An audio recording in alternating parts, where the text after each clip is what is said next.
Yes, my name is Patrick Cushing. I'm with the Alliance Group, and I'm a lobbyist for several different clients that we have in our firm. In particular, I work with the Virginia wineries and vineyards, so I'm the director of the Virginia Wine Council, and in that capacity, I represent them during the state legislative session here in Richmond.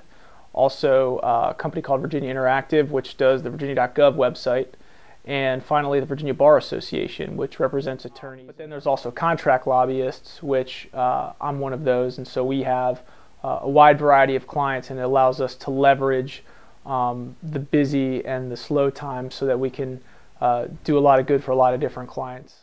It's not a matter of burnout. I think it's just a matter of providing an economical way for the clients to have a lobbyist in Richmond. So just to keep a company aware of what's going on in the General Assembly, you know, I'll take a guess. It can range from just a couple $1,000s on up to, you know, $20,000, $30,000, $40,000 just to monitor what's going on, to be more actively engaged and actively lobby to try to, you know, in maybe one instance kill legislation that that your client doesn't like, or maybe in another try to get a bill or several pieces of legislation through the General Assembly. I'm going to guess upwards of $40,000, $50,000 or more. I think the smaller lobbying shops do a better job at keeping conflict away because there's fewer clients in a smaller shop. We'll sit down with our current clients and say, this is what we're at the table talking about with this other client.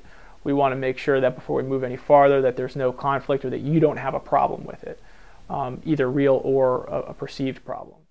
If I had a recommendation to give to anybody interested in getting into lobbying, would be to try, you know, in any capacity to get with a lobbying firm. And you may just be sitting in meetings for 2 or 3 years reporting back to the principal lobbyist before you ever get to the point where you're having one-on-one meetings with legislative members. Okay.